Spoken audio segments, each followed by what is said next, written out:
आप देख रहे हैं इश्क सूफियाना भाग 4। मैं अपने मन को दूसरी ओर मोड़ना चाहती थी, किंतु ना जाने क्यों घड़ी घड़ी उन्हीं की बातों की और खिंचती चली जा रही थी जो बाबूजी ने हर्ष के बारे में कही। अचानक मुझे चाहत का ख्याल आया और मैं चाहत से मिलने उसके घर के लिए निकल पड़ी। जैसे ही मैं गली में पहुंची तो देखा, जो सुना उससे मैं हैरत में पड़ गई। हर्ष और आशुतोष चाहत की भाईजी को तुम्हारे और चाहत के बारे में अभद्र बातें कर बरगला रहे थे। सुनकर वो क्रोध से आग बबूला हो उठा था और तुम्हें मारने की धमकी दे रहा था। शेर सुन पैरों तले जमीन सरक गई। समझ नहीं आ रहा तुम्हारा प्रिय मित्र आखिर तुम्हारे खिलाफ जाकर इस तरह की बातें क्यों कर रहा है। मैं आनंद फानंद में भागती हुई चाहत के घर पहुंची और चाहत को सारी बातें बताई। अर्थात वही बातें बताने के लिए मैं उस रोज चाहत को दामोदर के किनारे ले गया था। लेकिन मन में एक संदेह बार बार कौंध रहा था कि हर्ष जो मेरा सबसे अच्छा साथी है, भला वो क्यों मेरे साथ ऐसा करेगा। लेकिन इन सब के बारे में मैं चाहत से कुछ कहता कि चाहत ने सारी बातें बयां कर दी, पर उसने हर्ष का जिक्र अपनी बातों में नहीं किया।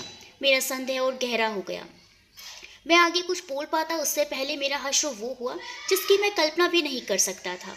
अरे, तुम दोनों यहाँ बैठे हो और मैं तुम्हें कब से नीचे ढूंढ रही हूँ। चलो अब खाना खा लो। और ये कब आई? बारी पर आते हुए बोली, चाची जी आप भुलक्कड़ होती जा रही हैं। मैं आप ही से पूछकर ऊपर आई थी और आप ही पूछ रही हैं मैं कब आई। चार शरारत भरी नजरों से बोली, ओ सच में भुलक्कड़ होती जा रही हूँ। माँ स्वयं पर संदेह करती हुई अपने माथे को अपनी हथेली से थपकी देते हुए बोली, ठीक है माँ आप चलिए मैं अभी आया। मैंने बोला और माँ नीचे चली गई। पर हर्ष ने तुम्हारे साथ ऐसा क्यों किया? चाहत फिर सवालिया नजरों से मेरी तरफ देख कर बोली। हर्ष तो निर्दोष था, मैं खामखा उस पर शक कर बैठा। ये मुझे तब पता चला जब आशुतोष मेरे पास रामगढ़ आया था। आशुतोष की कई बातों से वो भ्रम खिन्न हुआ जो छवि के सुने वृत्तांत से मेरे मन में उपजा था, जिसने मुझे हर्ष पर शक करने को विवश कर दिया था। किंतु तुमने तो कहा था कि इस घटना के पीछे हर्ष था। हाँ कहा तो था, पर यह हकीकत नहीं है। मैं किसी की कही बातों से हिप्नोटाइज हो गया था। ये क्या बोल रहे हो? तुम्हारी बातों से ऐसा लग रहा है जैसे एक सस्पेंस थ्रिलर कहानी के राइटर की भांति नए नए चित्रपट गढ़ कर रहे हो। ऐसा तो नहीं कि तुम मुझे बरगलाने के लिए मनगढ़ंत कहानी रच रहे हो? चाहत चिढ़ते हुए बोली, वैसे मुझे शौक नहीं तुम्हें कहानी सुनाने का। मैं तो बस सिलसिलेवार ढंग से अपनी आपबीती के घटनाक्रम से तुम्हें अवगत करा रहा हूँ, जिसके लिए तुम स्वयं ही उत्सुक हो। मतलब ये कि इस घटनाक्रम का दोषी कोई और था, जिसने सहजतापूर्ण तरीके से तुम्हारे साथ दुर्व्यवहार किया और हर्ष को तुम्हारी नजरों में दोषी साबित कर दिया और तुम बेवजह हर्ष पर शक कर बैठे। तुम्हारे कहने का आशय यही है ना? सही अनुमान लगाया तुमने। कुछ सालों पहले आशुतोष मेरे पास रामगढ़ आया था। उसे देख मैं क्रोधित हो उठा था और क्रोध में ही बोला, अब क्या करने आए हो यहाँ? जो किया उससे जी नहीं भरा कि अब यहाँ भी चले आए। वो झट से घुटनों के बल हाथ जोड़कर जमीन पर बैठ गया। उसकी आंखों में आंसू उभर आए और ऊंधे गले से बोला, मुझे माफ कर दो नील, मैं अपने किए पर बेहद शर्मिंदा हूँ। मैं अपने स्वार्थ में अंधा हो चुका था। ये क्या पक रहे हो? और ऐसा स्वार्थ? किस स्वार्थ की बात कर रहे हो? मुझे तो कुछ समझ में नहीं आ रहा। साफ साफ क्यों नहीं बताते? मैं चीखते हुए बोला। पर वो खामोश रहा। बोलो, बोलते क्यों नहीं? मैं क्रोध से आग बबूला होते हुए बोला। वो हिचकिचा रहा था और वो कुछ बताने को राजी नहीं था। मैं एक बार फिर चीखते हुए गुस्से से बोला, क्या हुआ? तुम्हारी जबान को लकवा मार गया क्या? तभी वो मुझसे अनुनय करने लगा कि इस बात को यहीं खत्म कर दो, पर मेरे मन में बिना सच्चाई जाने उसे छोड़ने का जी नहीं हो रहा था। समझ नहीं आ रहा था कि उसके साथ किस तरह से पेश आऊं। अजीब सी कश्मकश में था। मगर मैं उससे उस दिन नहीं पूछता तो हर्ष के बारे में शायद सच नहीं जान पाता और मेरे हृदय में हर्ष के प्रति हीन भावना हमेशा हमेशा के लिए ठहर जाती। वो मेरी ओर कातर नजरों से देख रहा था। उसकी लाखों मिन्नतें करने के बाद जब उसका प्रयास असफल नजर आया तो वो मेरे समक्ष गिड़गिड़ाने लगा और बोला, मुझे वचन दो कि तुम मेरी कही बातों को स्वयं तक ही सीमित रखोगे। हाँ बोलो, मैं किसी से कुछ भी नहीं कहूँगा। मैं, छवि और चाहत हम तीनों ही आपस में बहुत जमती थी। मैं और छवि एक दूसरे को पसंद करते थे। हम तीनों ने एक साथ ही स्कूल में प्रारंभिक शिक्षा ग्रहण की थी और हम तीनों एक ही साथ 10वीं में भी पास किया था। लेकिन 10वीं के बाद उन दोनों का दाखिला भरतपुर के माध्यमिक स्कूल में हुआ और मेरे पिताजी ने मेरा दाखिला मेरी बुआ के यहाँ रांची, जो गांव से मीलों दूर संजय गांधी मेमोरियल कॉलेज रांची में करवा दिया, जहाँ रहकर मुझे आगे की पढ़ाई करनी पड़ी। किंतु मुझे छवि की बहुत याद आती थी, लिहाजा 6 माह पश्चात मैं गांव लौटा और छवि से मिलने की खुशी में उत्सुकता से फूले नहीं समा पा रहा था। एक दिन मैं उससे मिलने उसके घर गया तो चाहत और वो आपस में उत्फुल्लता से बातें कर रही थी। पर जैसे ही छवि की नज़र मुझ पर पड़ी तो वो चिहुक गई, जैसा मैंने उसकी कोई चोरी पकड़ ली हो। वो अनमने मन से बोली, अरे न कोई पत्री न कोई खबर, कब आए तुम? वो तपाक से बोली। किंतु उसके चेहरे पर मुझे देख जो खुशी छलकनी चाहिए थी, वो खुशी उस वक्त उसके चेहरे से नदारद थी। उसके बदले इस स्वभाव को देख मैं असहज महसूस करने लगा और अपने चेहरे पर बनावटी मुस्कान लिए मैंने कहा, अच्छा तुम बात करो, मैं चलता हूँ, बाद में आता हूँ। कहते हैं प्रेम में कुछ लोग अंधत्व को प्राप्त कर लेते हैं। ये बात कतई गलत नहीं, क्योंकि व्यक्ति प्रेम के वशीभूत होकर हर मर्यादा का उल्लंघन कर जाता है और वो अपनी दूरदर्शिता के गुण भी खो देता है। शायद ये सत्य है, क्योंकि मेरे साथ भी तो ऐसा ही हुआ था। उस दिन मैं वापस अपने घर लौट आया, किंतु छवि के बदले स्वभाव ने मुझे कश्मकश में डाल दिया। पहले जब भी कभी मैं छवि से प्रत्यक्ष हुआ करता, तब उसके चेहरे पर जो उल्लास छलकता, वो फिर रोके ना ठहरता, मानो हम दोनों आसमान की सैर पर होते। पर उस दिन ये सब नदारद था। छवि का व्यवहार मेरे प्रति इतनी जल्दी बदल जाएगा, इसका कयास लगाना मेरे लिए कल्पना मात्र जैसा था। किंतु उस बात को कभी नहीं छुटलाया जा सकता कि दूरी होने पर रिश्तों में कहीं न कहीं तनिक सी कड़वाहट निसंदेह उठी पाती है। परंतु छवि के प्रणय पर मुझे कभी संदेह नहीं हुआ, मगर इन 6 माह में कवि के बदलते व्यवहार ने इस संदेह को चकनाचूर कर दिया। धीरे धीरे दिन हफ्ते बीतते गए। मैं जब भी छवि से मिलता, हर बार कोई न कोई बहाना बनाकर पिंड छुड़ा कर लिया करती। किसी को टूट कर चाहना भी उस वक्त गलत हो जाता जब सामने वाला व्यक्ति आपको तिरस्कृत करने लगे। मैं उसके बदले स्वभाव को भाप रहा था, पर मैं कोई ठोस निष्कर्ष तक नहीं पहुंच पा रहा था। एक दिन मैं उससे मिलने भरतपुर तुम्हारे स्कूल जा पहुंचा, तो वहां मुझे चाहत मिली। मैंने चाहत से छवि के बारे में पूछा, जो चाहत बोली, देखो तुम छवि को भूल जाओ, वो अब तुमसे मिलना नहीं चाहती। आखिर क्यों, और क्यों नहीं मिलना चाहती? क्योंकि अब वो तुमसे प्रेम नहीं करती, वो अब किसी और के प्रणय में पड़ चुकी है। चाहत की बातें सुन मेरे कदमों तले जैसे जमीन ना रही हो। मेरे हृदय को इतना तीक्ष्ण झटका लगा जैसे कोई भूचाल आया हो। तुम जानती हो ना चाहत, मैं छवि से कितनी मोहब्बत करता हूँ, और वो भी मुझसे प्रेम करती थी, तो भला वो किसी और से कैसे प्रेम कर सकती है? तुम्हारी ये बातें मिथ्या हैं, लगता है तुम मुझसे चुहल कर रही हो। ये सत्य नहीं हो सकता, मैं अधीर होते हुए बोला। पर यही सत्य है आशुतोष, वो अपनी बातों पर जोर देते हुए बोली। अच्छा तो ये बता सकती हो वो किससे प्रेम करती है? देखो आशुतोष, उसने मुझे इन सब बारे में बताने से मना किया है। ठीक है, पर तुम दोस्त होने के नाते मेरा एक कार्य करोगी? बोलो, कैसा कार्य?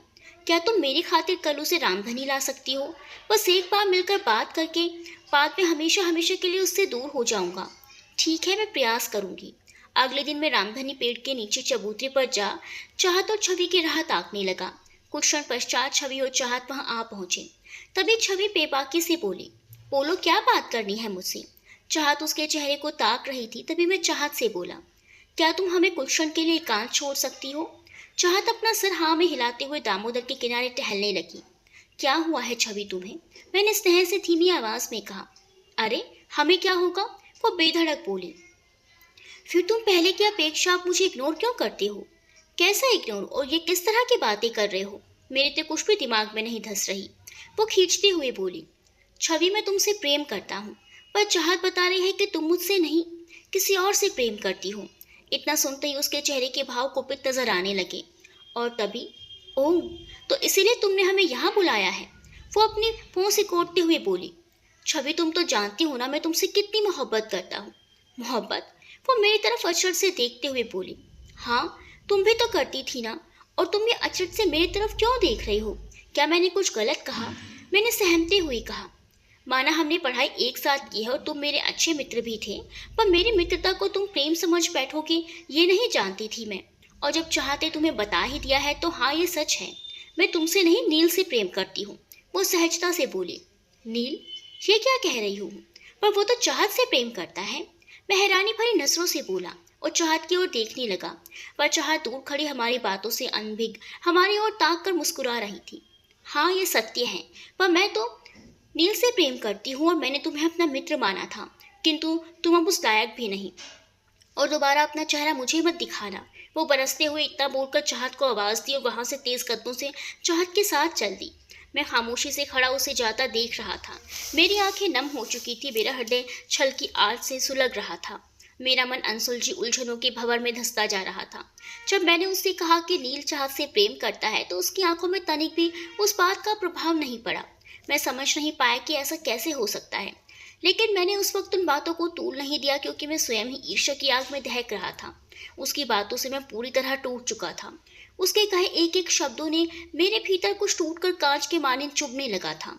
धमनियों में रक्त की गति का बहाव तीव्र होने लगा था। मेरे मन में तुम्हारे प्रति ईर्ष्या घर कर चुकी थी और तुम्हारे प्रति मेरे हृदय में क्रोध की अग्नि बदले की भावना में दहक उठी थी, जिसके कारण मेरे सोचने विचारने की शक्ति बिल्कुल ही लोप हो चुकी थी। और बिना हकीकत को जाने समझे मैंने चाहत की भाईजी से तुम्हारे और चाहत के बारे में मनगढ़ंत बातें रचकर उन्हें बरगला दिया और उसे तुम्हारे खिलाफ होता देख मुझे तुमसे बदला लेने की चाहत जाग उठी। लिहाजा उस दिन के बाद से मैं और भाईजी तुम पर नजर बनाए हुए थे और एक दिन शाम तुम और चाहत दामोदर के किनारे दिखे। तुम्हें सबक सिखाने का उससे उत्तम मौका और नहीं था, इसीलिए मौका पाते ही मैंने भाईजी को आकर खबर कर दी और हमने बिना सोचे समझे तुम्हारे साथ।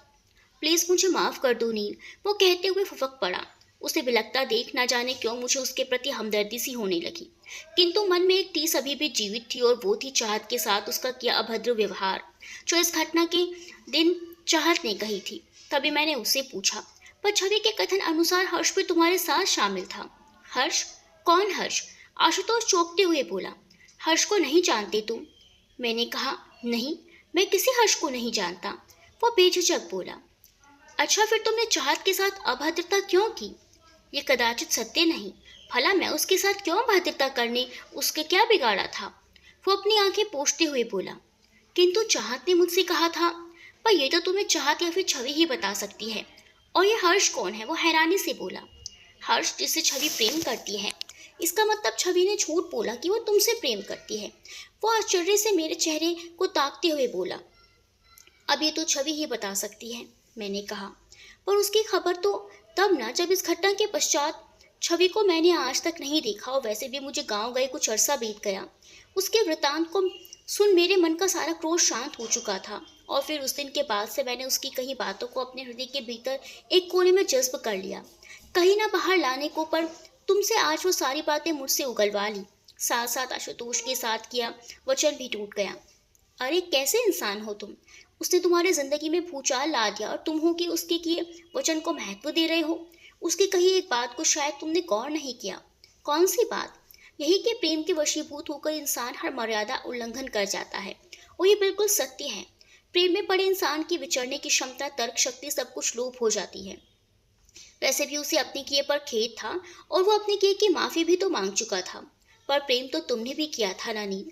चाहत झट से बोली। शायद मेरे भाग्य में यही लिखा था। मेरे हिस्से में जितना प्रेम था उतना मैं पा चुका। आगे की मैंने कल्पना भी नहीं की। बस एक ही ख्वाहिश है कि आगे की जिंदगी अपने माँ बाबूजी के साथ गुजारूं। 8 बरस लंबा वक्त मैंने उनके बिना गुजारा है, इसीलिए अब उनसे जुदा नहीं होना चाहता।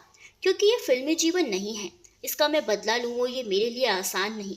तुम भी जानती हो पर्दे की दुनिया और हकीकी जीवन दोनों काफ़ी भिन्न है और मैं हकीकी में विश्वास रखता हूँ।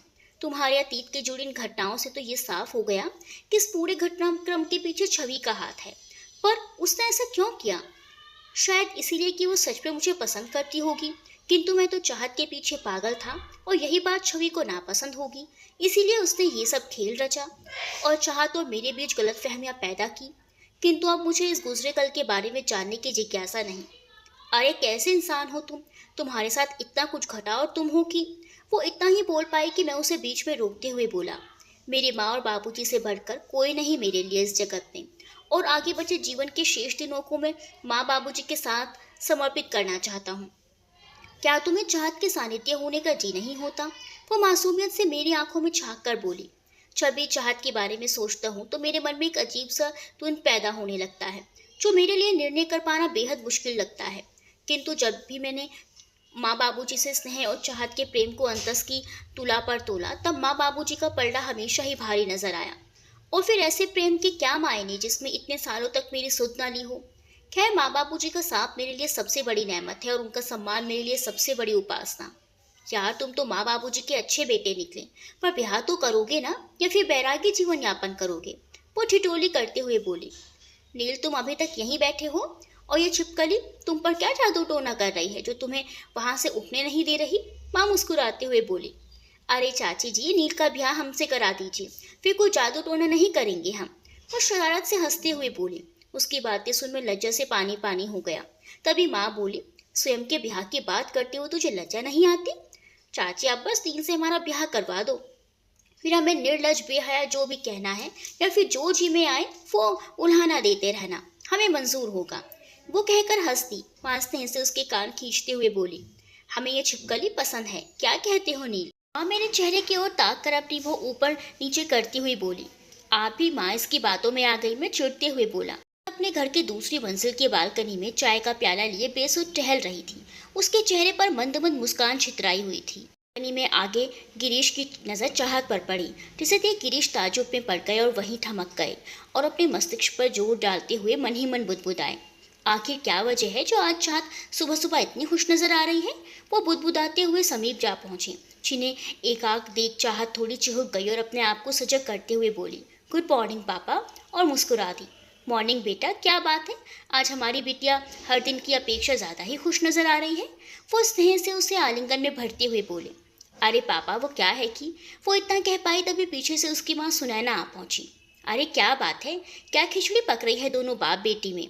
चाहत की माँ अपनी आंखों के पुतले को नचाते हुए हंसकर बोली। सुनैना की बात सुनकर गिरीश चाहत से बोले, होम मिनिस्टर साहिबा के रहते हुए हमारी क्या बिसात कि हम खिचड़ी पका सकें, और इतना कहकर हंस दिए। अच्छा जी, वो अपने कोने से उन्हें स्नेह से मारते हुए बोली।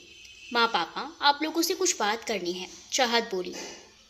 उसकी बात सुनकर गिरीश और सुनैना विस्मय से एक दूसरे के मुंह को ताक रहे थे। बोलो क्या बात करनी है? गिरीश स्नेह से उसके सर पर हाथ फेरते हुए बोले। पापा हम किसी से प्रेम करते हैं, वो बेझिझक बोली। कौन है वो खुशनसीब जिससे हमारी बिटिया प्रेम करती है? सुनैना लाड से बोली। माँ हम नील से प्रेम करती हैं, वो सकुचाई भाषा में बोली। उसकी बात सुनते ही सुनैना और गिरीश स्तब्ध रह गए। उनके चेहरे की हवाइयाँ उड़ गई, उनके चेहरे के भाव में तब्दीली आ चुकी थी। उनके चेहरे पर नैराश्य के बादल मंडराने लगे थे। वो मूक दर्शक की भांति मौन खड़े होकर चाहत के चेहरे को अचरज से आपलक ताक रहे थे। माहौल में एकाएक खामोशी पसर चुकी थी। उन्हें इस तरह से मौन देख चाहत से रहा नहीं गया और अधीरता से बोली, क्या हुआ माँ पापा, आप दोनों इस तरह से खामोश क्यों हो गए और हमारे चेहरे को इस तरह से क्यों निहार रहे हैं? और ये क्या, आपके चेहरे पर अनायास ही नैराश्य की रेखाएं क्यों खिंचाई? वो तपाक से बोली। तभी क्या कहा तुमने? नील से? क्या तुम नील के बारे में जानती हो? सुनैना अचरज से बोली। हाँ माँ, हम नील के बारे में सब कुछ जानती हैं, किंतु हम तुम्हारी शादी उसके साथ नहीं कर सकती, और तुम इतना कुछ जानने के बाद भी उसे शादी करने के लिए कैसे राजी हो सकती हो? गिरीश उद्विग्नता से बोले।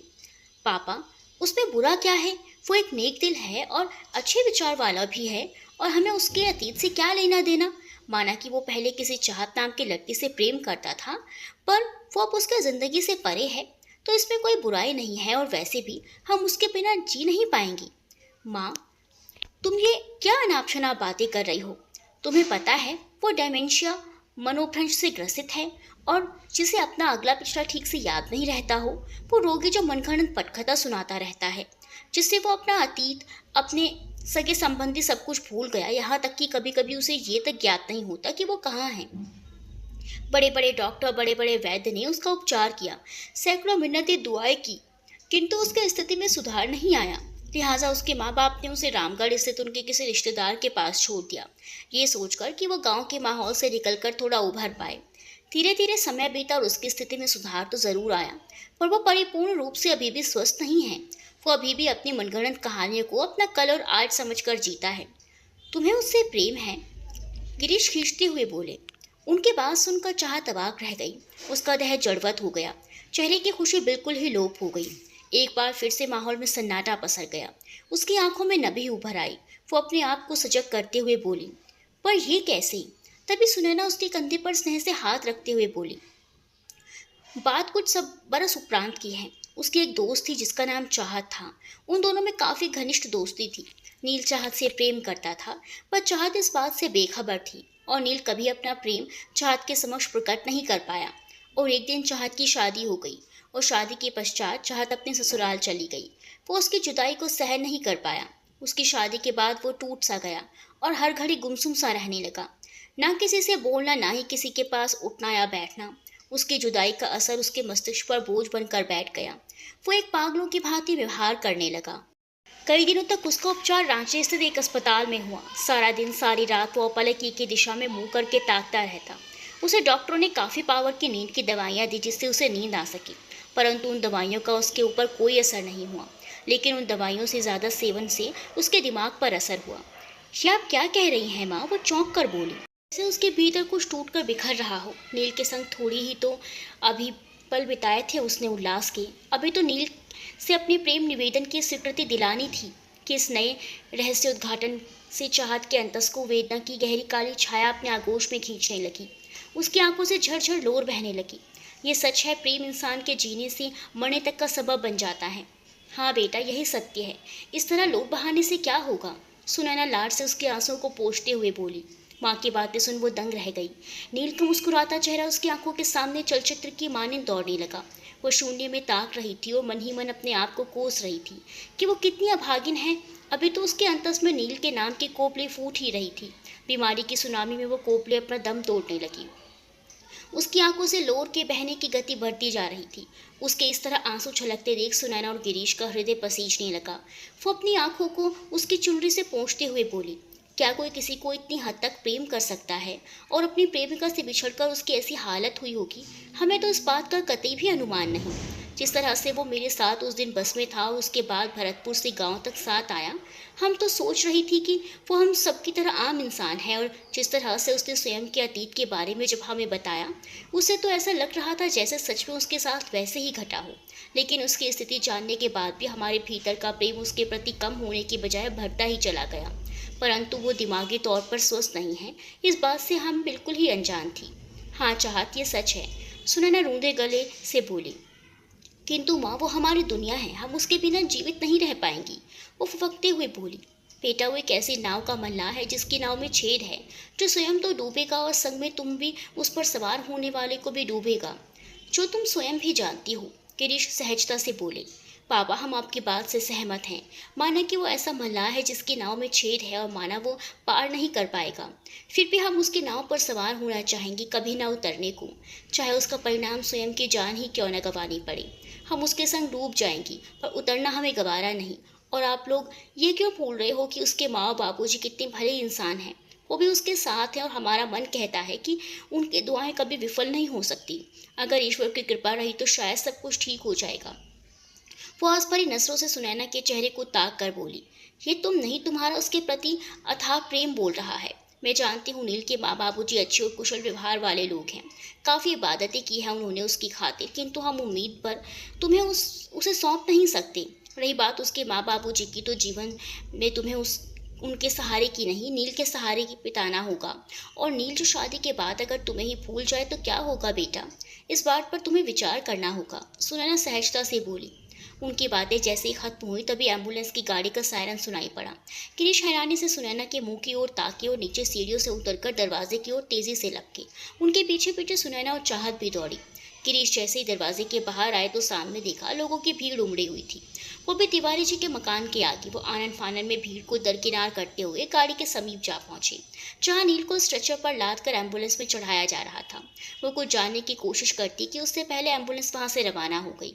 उसी भीड़ में से एक व्यक्ति बोला, लगता है तिवारी जी को अपने बेटे से हाथ धोना पड़ेगा, उसने बचने के आसार कम ही नजर आ रहे हैं। तभी उसी भीड़ में से दूसरा व्यक्ति बोला, काश कि वो प्रेम ना करता तो शायद आज ये मुसीबत ना आती। भला ऐसा भी प्रेम किस बात का, जिसके वियोग में अपनी जान गंवानी पड़े? इन आजकल के बच्चों का भी। खैर, ईश्वर भला करे तिवारी जी के लड़के का। और वहां से जाने लगे। इतना सुनते गिरीश अवाक रह गए। उनकी चेतना क्षण भर में क्षीण होने लगी।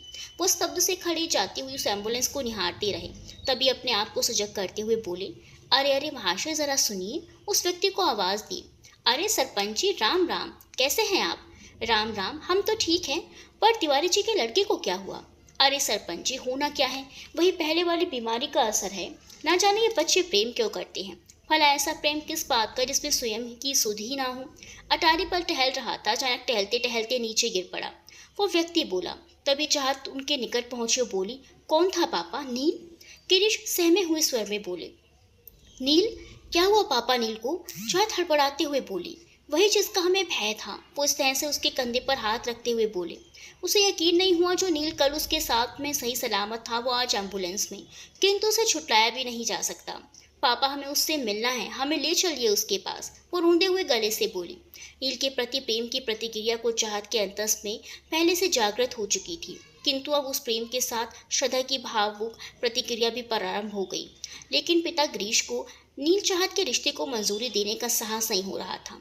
ये जानते थे कि प्रेम में पड़ना कोई अनुचित कार्य नहीं, ये तो पूर्ण काल के समय या उससे पहले वेदों उपनिषदों के समय से अगाध प्रेम की प्रतिक्रिया चलती आ रही है। पर प्राय अथाह प्रेम का अंत दुखदायी ही हुआ करता है। और भला कोई पिता इतना सब कुछ जानने के पश्चात कैसे अपनी बेटी को ऐसे इंसान के प्रेम प्रसंग की स्वीकृति दे दे जो माइंड डिसऑर्डर का शिकार हो। पर बेटी मुंह के आगे वो उन्हें विवश होना पड़ा। अपनी घुटी हुई खामोशी को संभाले गिरीश चुपचाप खड़े थे। साथ में सुनैना और चाहत भी थी, और तीनों जैसे किसी गहरी सोच में डूबे हुए थे। कुछ पल फिर खामोशी ने ले ली। फिर धीरे से गिरीश बोले, चलो घर चलें। अपनी आंखों से आंसू को पीछे धकेलते हुए चाहत अपनी माँ के सीने से लिपट गई और अपनी बाहों से उन्हें जकड़ लिया। सुनैना का मन भारी था और एकदम खाली भी। कोई सोच नहीं, कोई भाव नहीं। वो खामोशी के साए में ही चाहत को लिए अपने घर की ओर बढ़ी। गिरीश जानते थे कि चाहत बेहद जज्बाती है और वो नील के बिना नहीं रह पाएगी, और गिरीश से चाहत की हालत देखी न गई और बिना विलंब किए वो अपनी फिएट मोटर कार में सुनैना और चाहत को लेकर अस्पताल के लिए रवाना हो गए। Ramgarh SN multi speciality hospital. Tiwari ji और उनकी पत्नी रिसेप्शन हॉल पर बैठे थे। तभी एक कंपाउंड ने तिवारी जी को आवाज़ दी, क्या आप पेशेंट के फादर हैं? जी हाँ, कहिए। तिवारी जी अपनी जगह से उठते हुए बोले, आप मेरे साथ आइए, आपको डॉक्टर हर्ष ने कैबिन में बुलवाया है। ठीक है, चलिए, तिवारी जी बोले। उस कंपाउंडर के साथ चल दिए। उनके पीछे उनकी पत्नी भी थी। रिसेप्शन हॉल से ठीक कुछ ही दूरी पर डॉक्टर हर्ष का कैबिन था। सर, पेशेंट के पिता आए हैं, वो कंपाउंडर के कैबिन में दाखिल होते हुए ही बोला। अरे अंकल आंटी, आइए बैठिए। डॉक्टर हर्ष अपने हाथ से फाइल को डेस्क पर रखते हुए बोले। तिवारी जी ठीक उनके सामने वाली खाली पड़ी कुर्सी पर बैठ गए और नज़दीक में खाली पड़ी दूसरी कुर्सी पर उनकी पत्नी बैठ गई। डॉक्टर हर्ष। तिवारी जी इतना ही कह पाए कि डॉक्टर हर्ष ने उन्हें बीच में टोकते हुए कहा, डॉक्टर हर्ष नहीं, केवल हर्ष, और मुस्कुरा दिए। डॉक्टर हर्ष और कोई नहीं, वो नील का सहपाठी, उसके बचपन का मित्र हर्ष था। बेटा, अब कैसा है नील? तिवारी जी व्याकुलता से बोले। फिक्र की कोई बात नहीं, बस सिर में मामूली सी चोट आई थी जिसकी वजह से वो अपनी सुध खो चुका था, लेकिन अब वो पूरी तरह से ठीक है। मैंने उसे एक टैबलेट दी है ताकि वो नींद की वजह से थोड़ा आराम कर सके। तुमने फिर उसे नींद की गोली दी, तुम्हें तो पता है ना? तिवारी जी कहते कहते रुक गए।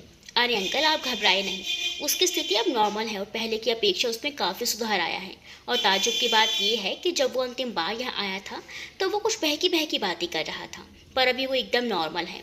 ईश्वर का बहुत बहुत शुक्रिया जिसने हमारी सुन ली। तिवारी जी अपने दोनों हाथ जोड़े भगवान का शुक्रिया करते हुए बोले। जानते हैं अंकल, अंतिम बार जब वो यहाँ आया था तब मज़े की बात तो ये थी कि मैं उसकी एमआरआई रिपोर्ट की जांच कर रहा था और वो मेरे सामने बैठा था। अचानक ही सब कुछ भूल गया, यहाँ तक कि वो मुझे भी भूल गया। अपना नाम, गांव, सब कुछ भूल चुका था। वो कहाँ है और कैसे आया और वो कौन है, सब कुछ भूल चुका था। जब मैंने उससे पूछा तुम्हारा नाम क्या है और कहाँ से आए हो, तो वो मुझसे मनगढ़ंत कहानियाँ सुनाने लगा। लेकिन जब वो नॉर्मल हुआ तो गांव जाने की जिद पर अड़ गया और ना चाहते हुए भी मुझे मजबूरन उसे उस रात को ही बस पर बैठाना पड़ा। लेकिन आज जब मैंने उसे इस बारे में बात की तो वो हंसने लगा।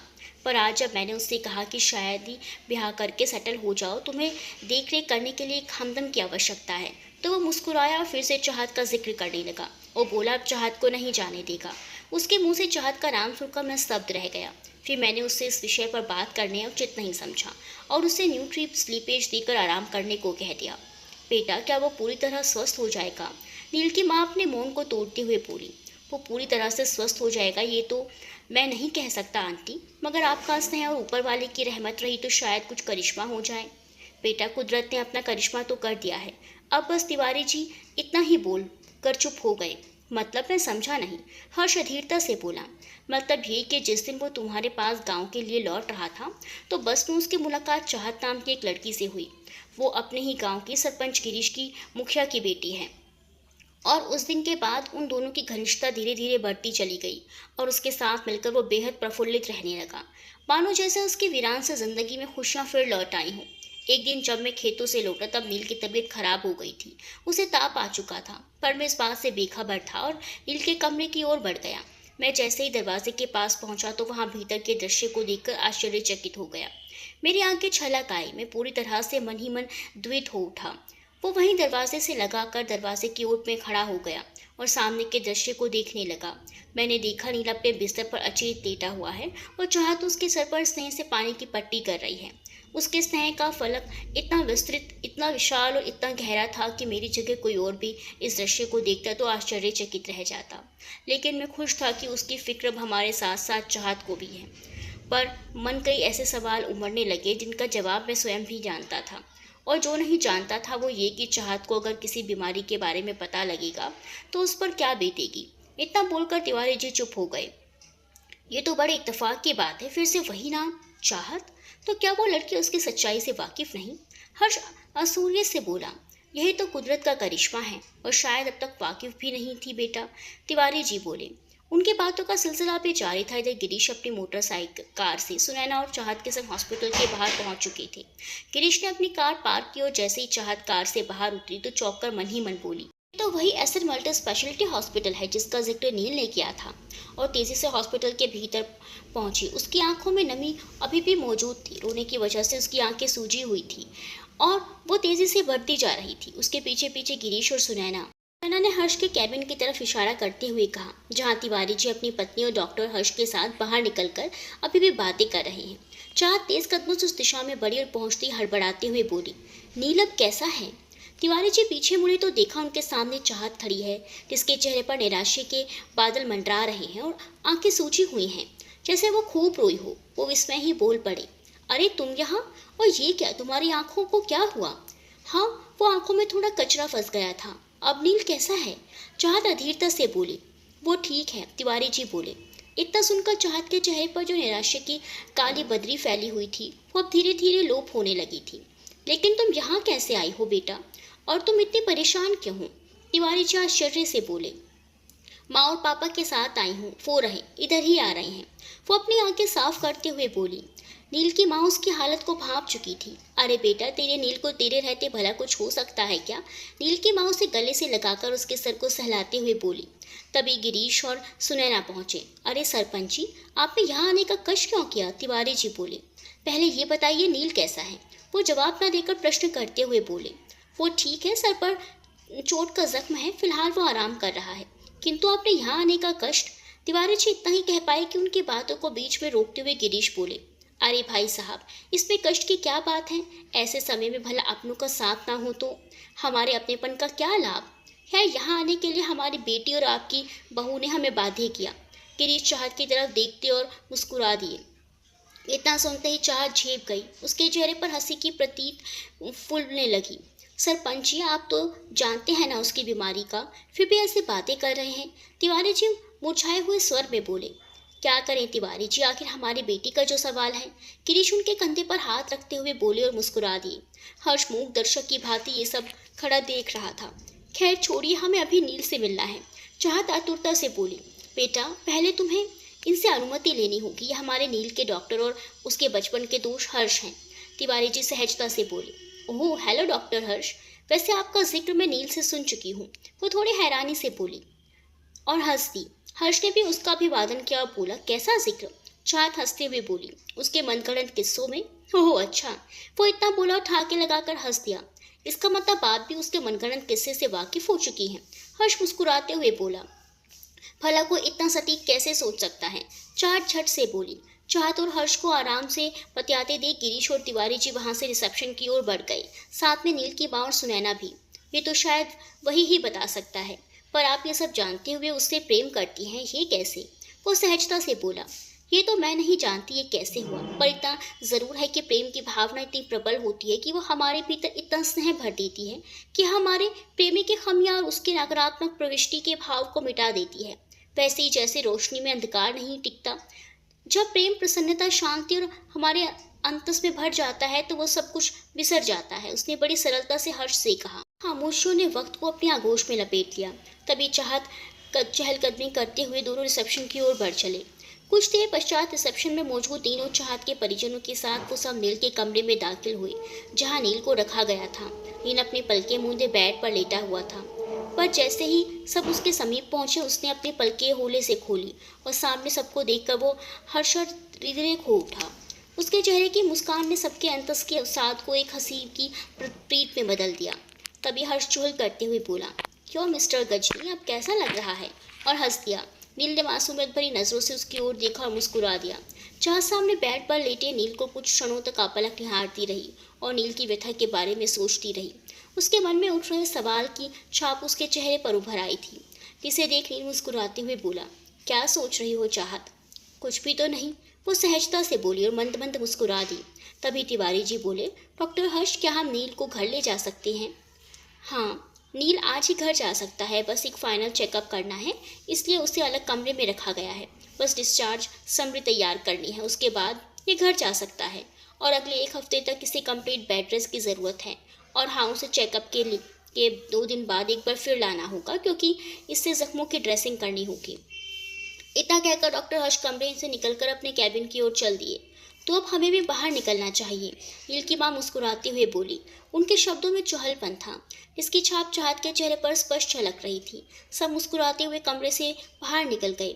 उन लोगों के बाहर जाने के बाद चाहत नील के समीप उसके बेड पर बैठ गई और खामोशी से उसे निहारने लगी। अरे क्या बात है, इतनी खोई खोई नजर आ रही हो? नील उसकी आंखों में झांक कर बोला। हाँ, आज से तुम मेरे हो, आखिरी सांस तक। अरे ये कैसे बातें कर रही हो तुम? वो हैरत से बोला। वही जो तुमने सुना, आगे का शेष जीवन हम तुम्हें और अपने प्रेम की अर्पित करते हैं। हम हर हाल में अपना जीवन तुम्हारे साथ गुजारेंगी, चाहे कितनी भी मुसीबतों का सामना क्यों ना करना पड़े। वो झट से बोली। अरे ये क्या हो गया आज तुम्हें? तुम जानती भी हो कि तुम उस इंसान के साथ जीवन बिताने की बात कर रहे हो जिसका होना ना होना एक बराबर है। हमें फर्क नहीं पड़ता, और वैसे भी हमने ये निर्णय सोच समझ कर लिया है। अब चाहे परिणाम जो भी हो, हम अपना निर्णय नहीं बदलेंगे। हम तुम्हें तुम्हारा बीता कल तो नहीं लौटा सकती, पर कोशिश करेगी कि जीवन में शेष पलों को हम तुम्हारी खुशियों से भर दें। कहते कहते उसकी आंखें भर आई।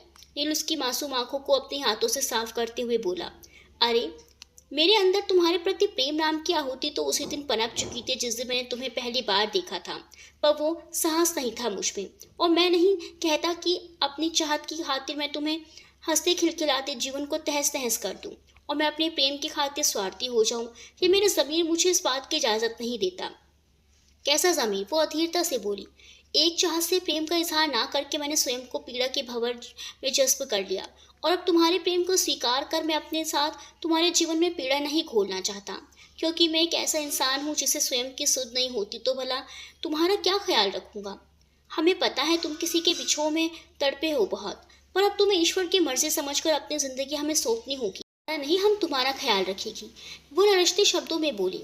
अच्छा तो फिर ठीक है, फिर मेरे पागलपन को झेलने के लिए तैयार हो जाओ, क्योंकि फिर इतनी जल्दी पीछे नहीं छोड़ने वाला मैं, समझ लो। अगर साथ चले तो ताउम्र तुम्हें मुझे झेलना होगा। नील ने हंसते हुए कहा तो चाहत मुस्कुरा उठी। अगर तुम्हारा साथ रहा तो ताउम्र क्या, अगले 7 जन्मों तक मैं तुम्हें साथ रहूंगी। चाहत अपना सर हाथ नील के हाथों में रखते हुए बोली। नील भी अपना हाथ बढ़ाते हुए उसके करीब आ गया, इतना करीब कि वो अपनी बाहों में भर सके और उसके पंखुड़ियों जैसे गुलाबी होठों पर अपनी अमिट छाप छोड़ सके। ये वही खुशियाँ थी, वही सुख, वही उल्लास, वही हर्ष जिसकी कल्पना मेरे हृदय ने चाहत के साथ जीवन व्यतीत करने के लिए कभी सोची थी। पर वो चाहत ना सही, ये चाहत तो थी आज मेरे साथ, मेरे पास, मेरे अंतस के कोने में, इसे मैं स्वयं भी अपनी पलकों में कैद करना चाहता था। नील तुम खुश तो हो ना? वो मेरे हाथों को अपने हाथों में सहजते हुए एक बार फिर बोली। हाँ चाहत, मैं खुश हूँ, पर ना जाने क्यों ये क्षण एक सपने के माने जान पड़ता है। मैंने उसकी आंखों में आंखें डालकर कहा, अरे बुद्धू ये हकीकत है, तू मेरे करीब हो चाहे तो तुम मुझे छूकर महसूस कर सकते हो। वो अपनी बाहों को मेरी तरफ फैलाते हुए बोली। शायद तुम नहीं जानती चाहत, मेरे लिए तुम्हारी खुशी तुम्हारे अंतस की निर्बाध शांति से बढ़कर कुछ भी नहीं। मैंने उसे आलिंगन में भर अपने माथे को चूमते हुए कहा और चाहत अपनी बाहों की कसावट को मजबूत करती मेरी बाहों में सिमटती चली गई। बड़े ही धूमधाम से सारे रीति रिवाजों के साथ दोनों का विवाह के बंधन में बांध दिया गया। आखिरकार नील को उसकी असली चाहत जो मिल गई थी। नील का जीवन चाहत के आने से पूर्ण हो चुका था। चाहत के प्रेम ने नील पर वो असर दिखाया जो दवाइयां भी नहीं दिखा पाई थी, और देखते ही देखते साल भर के भीतर नील एकदम स्वस्थ हो गया। और ठीक 1.5 साल बाद नील और चाहत को जोड़ने वाली कड़ी भी भगवान ने भेज दी, एक प्यारी सी बेटी के रूप में, जिसका नाम रखा गया खुशी, क्योंकि खुशी सच में सबके जीवन में खुशियां जो लेकर आई थी।